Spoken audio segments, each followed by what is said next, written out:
10ാം ക്ലാസ്സിലെ സോഷ്യൽ സയൻസിലെ ഒന്നാമത്തെ പാഠഭാഗമായിട്ടുള്ള മാനവികതയുടെ 4ാമത്തെ ഭാഗമാണ് ഇന്ന് അപ്ലോഡ് ചെയ്യുന്നത്. ഇതിനു മുൻപുള്ള ഭാഗങ്ങൾ കാണുന്നതിന് വേണ്ടിയിട്ട് നിങ്ങൾ ചാനൽ സബ്സ്ക്രൈബ് ചെയ്യുക, വീഡിയോ വാച്ച് ചെയ്യുക.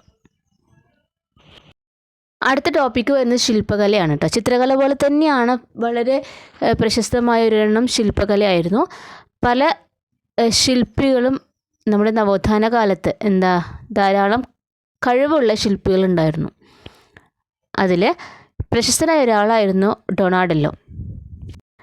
മധ്യകാലത്ത് നിലനിന്നിരുന്ന ഗോതിക് ശൈലിയിൽ നിന്നും ശില്പകലയെ മോചിപ്പിച്ച അദ്ദേഹം ശില്പങ്ങൾക്ക് കൂടുതൽ ഊർജവും വ്യക്തിത്വവും പകർന്ന് ഒരു കാലിൽ തൻ്റെ ശരീരം പൂർണ്ണമായും താങ്ങുന്ന ഒരു കൗമാരക്കാരനെ അദ്ദേഹം ദാവീദ് എന്ന വെങ്കല ശില്പത്തിലൂടെ അവതരിപ്പിച്ചു. അതുപോലെ തന്നെ അദ്ദേഹത്തിൻ്റെ ഗത്തലാത്ത എന്ന കുതിരപ്പുറത്തിരിക്കുന്ന യോദ്ധാവിൻ്റെ ശില്പവും പ്രാചീന റോമിലെ കുതിരപ്പടയാളികളെ ഓർമ്മിപ്പിക്കുന്നതായിരുന്നു. മതേതരനായിരുന്ന ഒരു വീരനെ അനശ്വരനാക്കുക എന്ന ദൗത്യമാണ് ഡൊണാഡെല്ലോ ഇതിൽ നിർവഹിച്ചിരിക്കുന്നത്. അതുപോലെ തന്നെ മനുഷ്യരൂപത്തിൽ ദൈവത്തെ അവതരിപ്പിക്കുന്ന മൈക്കലാഞ്ചലോയുടെ ശില്പങ്ങൾ പ്രാചീന ഗ്രേക്കോ റോമൻ ശൈലിയിൽ നിന്നും വഴിമാറി സഞ്ചരിച്ചു. ക്രിസ്തുവിൻ്റെ ശരീരം മടിയിൽ കിടത്തിയിരിക്കുന്ന മേരിയെ ചിത്രീകരിക്കുന്ന ശില്പമായ പിയത്തയും വീരനായ ദാവീദിൻ്റെ ശില്പവും അദ്ദേഹത്തെ അനശ്വരനാക്കി. അപ്പോൾ ചിത്രകല പോലെ തന്നെ ശില്പകലയ്ക്ക്, അതായത് മനുഷ്യർക്ക് മനുഷ്യന് ഇമ്പോർട്ടൻ്റ് കൊടുക്കുന്ന രീതിയിൽ അവരെ ഉയർത്തിക്കൊണ്ടുവരുന്ന, അവരുടെ സവിശേഷതകൾ ഉയർത്തിക്കൊണ്ടുവരുന്ന രീതിയിൽ തന്നെയായിരുന്നു ആ കാലഘട്ടത്തിലെ ശില്പകലയെയും ശില്പികൾ നിർമ്മിച്ചിട്ടുണ്ടായിരുന്നത്. ഇവിടെ നോക്കൂ, നവോത്ഥാന ചിത്രകലയുടെയും ശില്പകലയുടെയും പൊതു സവിശേഷതകൾ കണ്ടെത്തി പട്ടികപ്പെടുത്താൻ പറഞ്ഞിട്ടുണ്ട്. എന്തായിരുന്നു ശില്പകലയുടെയും ചിത്രകലയുടെയും രണ്ടിനും വരുന്ന പൊതു സവിശേഷത എന്ന് പറയുന്നത്, മനുഷ്യജീവിതത്തെ ഉയർത്തിക്കൊണ്ടുവരുന്ന രീതിയിൽ അവരുടെ കഴിവുകളും ശേഷികളും നല്ല രീതിയിൽ ചിത്രീകരിച്ചിരിക്കുന്ന രീതിയിലാണ് ചിത്രകലയും അതുപോലെ തന്നെ ശില്പകലയും നിർമ്മിച്ചിട്ടുണ്ടായിരുന്നത്. അവിടെ നമുക്ക് വാസ്തുവിദ്യ. ചിത്രകലയ്ക്കും ശില്പകലയ്ക്കും പുറമെ മാറ്റങ്ങൾക്ക് സാക്ഷ്യം വഹിച്ച മറ്റൊരു മേഖല എന്ന് പറയുന്നത് വാസ്തുവിദ്യാരംഗമായിരുന്നു. ഫിലിപ്പോ ബ്രൂണലെസ്കി വാസ്തുവിദ്യാരംഗത്തെ പുതിയ ശൈലിക്ക് തുടക്കം കുറിച്ചു. അപ്പോൾ നവോത്ഥാന കാലത്ത് വാസ്തുവിദ്യയ്ക്ക് തുടക്കം കുറിച്ച ആരായിരുന്നു? ഫിലിപ്പോ ബ്രൂണലെസ്കി. മധ്യകാലത്ത് നിലനിന്നിരുന്ന ഗോതിക് വാസ്തുവിദ്യ ശൈലിയിൽ നിന്നും വ്യത്യസ്തമായി പ്രാചീന ഗ്രേക്കോ റോമൻ ശൈലിയുടെ സ്വാധീനം അദ്ദേഹം ഫ്ലോറൻസിൽ നിർമ്മിച്ച കത്തീഡ്രൽ കാണാം. ഗോതിക് ശൈലിയിൽ ഉയർന്ന ഗോപുരങ്ങൾക്ക് പകരം താഴികക്കുടങ്ങളായിരുന്നു ഇവയ്ക്കുണ്ടായിരുന്നത്. മൈക്കലാഞ്ചലോ, ബ്രമാന്തെ തുടങ്ങിയവരുടെ നേതൃത്വത്തിൽ റോമിൽ പണി കഴിപ്പിച്ച സെൻറ്റ് പീറ്റേഴ്സ് ബസിലിക്കയിൽ ഈ ശൈലി കൂടുതൽ പ്രകടമാണ്. അതായത് മധ്യകാലത്ത് കൂടുതലും ഗോപുരങ്ങൾക്ക് നല്ല ഹൈറ്റിൽ, നല്ല ഉയരത്തിലായിരുന്നു ഗോപുരങ്ങൾ ഉണ്ടായിരുന്നതെങ്കിൽ പിന്നീട് അതെന്തായിട്ട് മാറി? ഉയർന്ന ഗോപുരങ്ങൾക്ക് പകരം താഴികക്കുടങ്ങളായിരുന്നു അവർ നിർമ്മിച്ചിട്ടുണ്ടായിരുന്നത്. എന്താണ് ഗോതിക് ശൈലി എന്ന് നോക്കാം നമുക്ക്. ഗോതിക് ശൈലി മധ്യകാലത്തിൻ്റെ 2ാം പകുതിയിൽ യൂറോപ്പിൽ വികസിച്ചു വന്ന വാസ്തുവിദ്യ ശൈലിയായിരുന്നു. ഗോതിക് ശൈലി ഫ്രാൻസിലാണ് ഇത് ഉദയം ചെയ്തത്. മുനയുള്ള കമാനങ്ങൾ ഇതിൽ പ്രധാന സവിശേഷതയായിരുന്നു. നിരവധി ദേവാലയങ്ങളും സർവകലാശാലകളും ഈ മാതൃകയിൽ യൂറോപ്പിൽ നിർമ്മിക്കപ്പെട്ടു. അടുത്തൊരു ക്വസ്റ്റ്യൻ ഇവിടെ നോക്കും. നവോത്ഥാന കലയിൽ മാനവികതയുടെ സ്വാധീനം വ്യക്തമാക്കുന്ന ഒരു ഡിജിറ്റൽ ആൽബം വിവരണ സഹിതം തയ്യാറാക്കാൻ പറഞ്ഞിട്ടുണ്ട്. അപ്പോൾ പിക്ചേഴ്സ് നമ്മൾക്ക് ഗൂഗിളിൽ നിന്നൊക്കെ നമുക്ക് സെർച്ച് ചെയ്താൽ കിട്ടും. അപ്പോൾ നമ്മളിവിടെ എങ്ങനെയാണ് വിവരിക്കുന്നതെന്ന് വെച്ച് കഴിഞ്ഞാൽ, മധ്യകാലത്തും നവോത്ഥാന കാലത്തും വരുന്ന വ്യത്യാസങ്ങളുണ്ടല്ലോ. ഏതിലൊക്കെ? ചിത്രകല, വാസ്തുരംഗം, ശില്പകല, നമ്മൾ കുറേ രംഗങ്ങളിൽ വന്നിട്ടുള്ള മാറ്റങ്ങളെല്ലാം നമ്മൾ പിക്ചർ കാണിച്ച് അതനുസരിച്ച് എന്ത് ചെയ്യുക, വിവരിച്ചു കൊടുക്കുകയാണ് ചെയ്യേണ്ടത്. അടുത്തൊരു ടോപ്പിക്ക് വരുന്നത് നവോത്ഥാന സാഹിത്യം എന്നാണ്. അതായത് നോക്കൂ, ഇംഗ്ലീഷ് സാഹിത്യകാരനായ വില്യം ഷേക്സ്പിയറുടെ ഒരു പ്രശസ്തമായ ജൂലിയസ് സീസർ എന്ന നാടകത്തിലെ വരികൾ അവിടെ കൊടുത്തിട്ടുണ്ട്. നമ്മുടെ വിധിയെ നിർണ്ണയിക്കാൻ കഴിയുന്നത് നക്ഷത്രങ്ങൾക്കല്ല, അത് നമുക്ക് തന്നെയാണ്. നവോത്ഥാനം സ്വാധീനിച്ച സാഹിത്യകാരിൽ ഒരാളായ ഷേക്സ്പിയറുടെ ഈ വരികളിൽ മാനവികതയുടെ ശക്തി എത്രമാത്രം പ്രതിഫലിക്കുന്നു എന്ന് നമുക്ക് പരിശോധിക്കാം. നോക്കൂ, നവോത്ഥാന സാഹിത്യകാരൻ വ്യക്തി സ്വാതന്ത്ര്യത്തിനും മതേതര മൂല്യങ്ങൾക്കും പ്രാധാന്യം നൽകി. മധ്യകാലത്ത് നിലനിന്നിരുന്ന സ്കോളാസ്റ്റിസിസത്തിൽ നിന്നും മോചനമായിരുന്നു. നവോത്ഥാന സാഹിത്യത്തിൻ്റെ അടിസ്ഥാന സവിശേഷത പ്രാചീന ഗ്രൈക്കോ റോമൻ സംസ്കാരത്തിൻ്റെ സ്വാധീനം ഉണ്ടായിരുന്നെങ്കിലും ലാറ്റിൻ ഭാഷയ്ക്ക് പകരം പ്രാദേശിക ഭാഷയിലാണ് മിക്ക നവോത്ഥാന സാഹിത്യകാരരും രചനകൾ നടത്തിയത്. ഗദ്യസാഹിത്യത്തിന് ഇക്കാലത്ത് കൂടുതൽ പ്രാധാന്യം ലഭിച്ചു. ഈ പാഠഭാഗത്തിൻ്റെ തുടക്കത്തിൽ തന്നെ നമ്മൾ പറയുകയുണ്ടായി, പ്രാചീന കാലത്തുണ്ടായിരുന്ന ഗ്രൈക്കോ റോമൻ ശൈലിയിലായിരുന്നു എല്ലാവരും ചെയ്തിട്ടുണ്ടായിരുന്നത്. പക്ഷെ അതിൽ ഒരു വ്യത്യസ്തത പുലർത്തിയിട്ടായിരുന്നു എന്ത് ചെയ്തിട്ടുണ്ടായിരുന്നത്.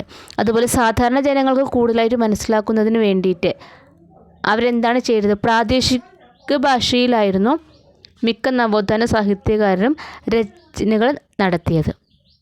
അതുകൂടാതെ ഗദ്യസാഹിത്യത്തിനാണ് ഇക്കാലത്ത് കൂടുതൽ പ്രാധാന്യം ലഭിച്ചു.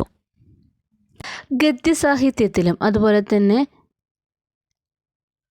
പ്രാദേശിക ഭാഷയിലും കൂടുതൽ രചനകൾ നടത്തുന്നത് കൊണ്ട് എല്ലാ രീതിയിലുള്ള എല്ലാ തരത്തിലുള്ള ആളുകൾക്കും പെട്ടെന്ന് തന്നെ കാര്യങ്ങൾ മനസ്സിലാക്കാൻ പ്രയോജനകരമായിരുന്നു. അതുകൊണ്ട് തന്നെയാണ് കൂടുതലും പ്രാദേശിക ഭാഷയിലും ഗദ്യരൂപത്തിലും രചനകൾ നടത്തിയിരുന്നത്.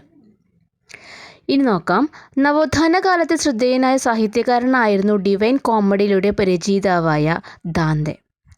നരകം, ശുദ്ധീകരണ സ്ഥലം, സ്വർഗം എന്നിവയിലൂടെയുള്ള ദാന്തെയുടെ സാങ്കല്പിക തീർത്ഥാടനമാണ് ഈ കവിതയുടെ പ്രമേയം. അതായത് ഡിവൈൻ കോമഡിയുടെ പ്രമേയം എന്ന് പറയുന്നത് നരകം, ശുദ്ധീകരണ സ്ഥലം, സ്വർഗം എന്നിവയിലൂടെയുള്ള ദാന്തെയുടെ സാങ്കല്പിക തീർത്ഥാടനമാണ്.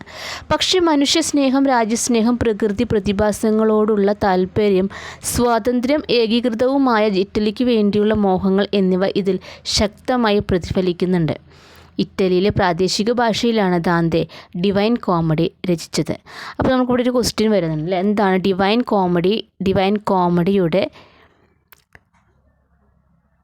പ്രമേയം എന്താണ് എന്നൊക്കെ ചോദിച്ചു കഴിഞ്ഞാൽ നമുക്ക് ഈ ഒരു പാരഗ്രാഫിൽ എഴുതാൻ പറ്റും. എന്തായിരുന്നു ഡിവൈൻ കോമഡിയുടെ പ്രമേയം എന്ന് പറയുന്നത്? നരകം, ശുദ്ധീകരണ സ്ഥലം, സ്വർഗം എന്നിവയിലൂടെ ആയിരുന്നു ദാന്തെ സഞ്ചരിച്ചിരുന്നത്. പിന്നെയോ അതുമായി ബന്ധപ്പെട്ട് തന്നെ മനുഷ്യസ്നേഹവും രാജ്യസ്നേഹം, പ്രകൃതി പ്രതിഭാസങ്ങളോടുള്ള താല്പര്യം, സ്വാതന്ത്ര്യം, ഏകീകൃതവുമായ ഇറ്റലിക്ക് വേണ്ടിയുള്ള മോഹങ്ങൾ എന്നിവ ഇതിൽ ശക്തമായിട്ട് പ്രതിഫലിക്കുന്നുണ്ട്. മറ്റൊരു വിശ്വപ്രസിദ്ധ സാഹിത്യകാരനായ പെട്രാർക്ക് മാനവികതയുടെ പ്രധാന പ്രചാരകരിൽ ഒരാളായിരുന്നു. അദ്ദേഹം ലോറയ്ക്കെഴുതിയ പ്രണയഗീതങ്ങൾ ധീരവും വേറിട്ട ശൈലിയുമായിരുന്നു. എന്നാൽ ലാറ്റിൻ ഭാഷയെ ഉപേക്ഷിക്കാൻ പെട്രാർക്ക് തയ്യാറായിരുന്നില്ല.